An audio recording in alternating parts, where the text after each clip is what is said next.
My brothers and sisters and my beloved confreres, a very hearty welcome to each one of you to the fourth Sunday of Lent. We are in the middle of the season of Lent. Last 3 weeks, we had been very intimately walking with Jesus. On the first Sunday of Lent, in the desert, together with Jesus, encountering the temptations of our life. On the second Sunday, on the Mount Tabor, encountering the glory of Jesus through his transfiguration. And last Sunday, the third Sunday of Lent, we encountered Jesus at the well of Jacob on his way towards Samaria, encountering the Samaritan woman, revealing the divine and human aspects of his life. This constant journey with Jesus, in fact, makes us to become Jesus in our turn. And that's exactly what we are encountering today in the Gospel on this fourth Sunday of Lent. Jesus healing a blind man.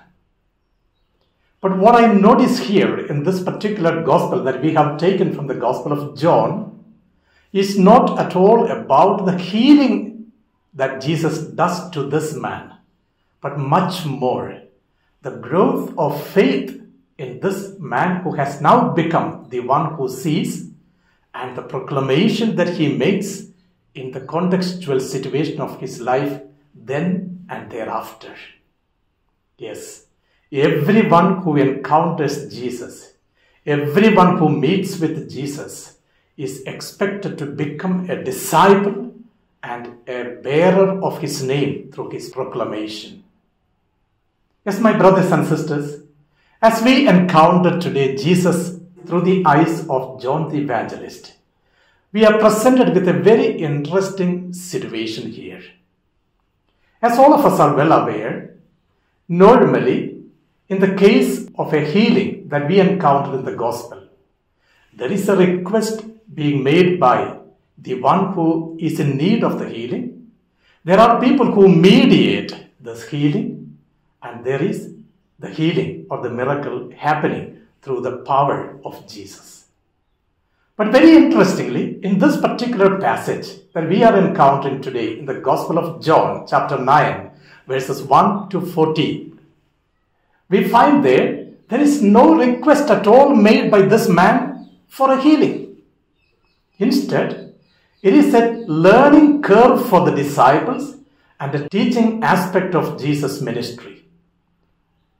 The disciples are now coming to Jesus, seeing this man, and ask Jesus the question, "Tell us, Lord, now, is he born blind because of his sins or the sins of his parents?"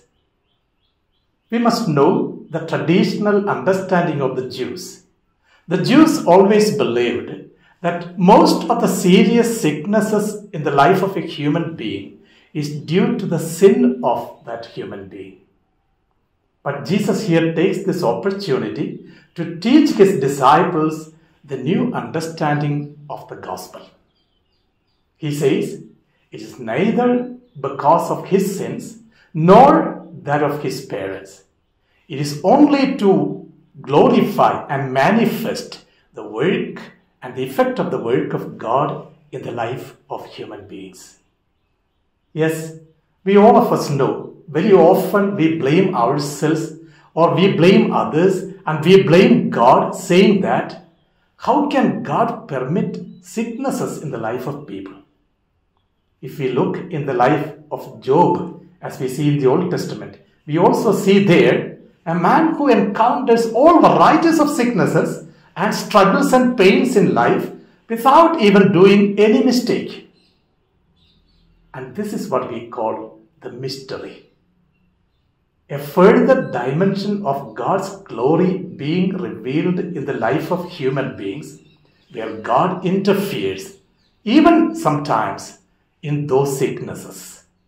We need to understand suffering has no clear answer until today in the human history. And I believe it would always remain a mystery of God. But God never thwarts his purposes because there are sufferings in the world. But he stands by human beings who is created in his own image. This is the answer that we can give regarding that suffering that human beings encounter in their personal and common life. But on the other side of it, we need to go a bit more further and see, in this context of the healing that this man is receiving from Jesus, is not because that he has asked for it. It is to reveal God's mighty hand in the life of people. Jesus himself says, I am the light of the world.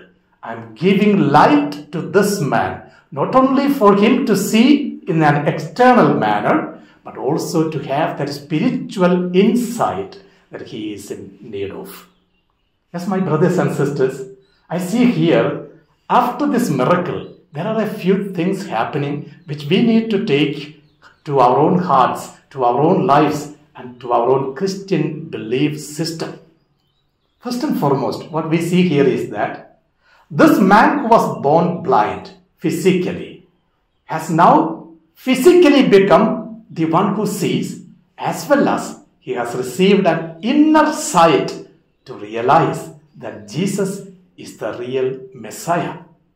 But on the other side, the Pharisees, who are in fact thinking that they are people who can see, naturally, physically, becoming blind interiorly and are not able to see that light in the person of Jesus.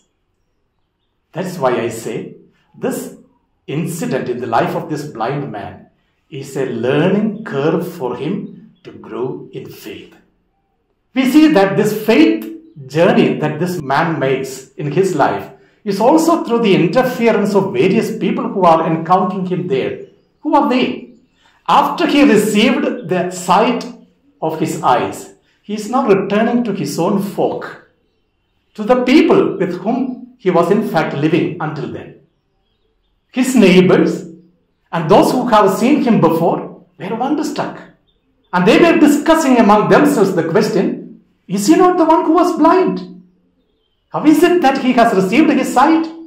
And somebody else says, it may be that he is looking like that man. He may not be the same man. Here comes that clear proclamation. I have heard only twice in the Bible before and after this statement being made. What is that? God saying, I am he. And Jesus saying, I am he. And today, this man who has received his sight saying to the people, I am that same man. I am he. Yes, the moment you receive light of Christ in your life, you become Jesus Christ. You become another Christ. You also see here, still his faith growing. The Pharisees come and ask him, who healed you? And the man says, a man called Jesus. You see here, he does not even know who this Jesus is. And again the Pharisees go and ask his parents, is he not your son? Now he is healed. Is it right? Is it correct? And they say, yes, it is our son. Again the Pharisees encounter this man and ask him, who is he whom you are speaking about? Who has healed you?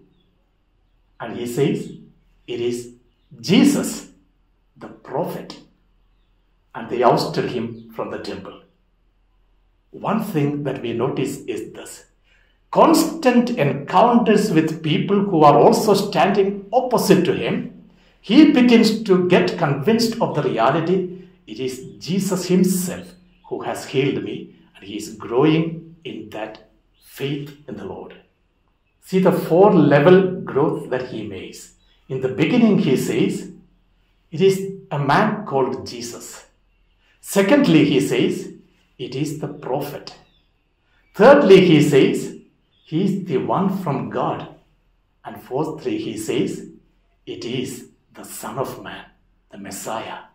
Step by step, from his infantile faith, he grows into the maturity of the belief in Jesus Christ and becomes a disciple of Jesus.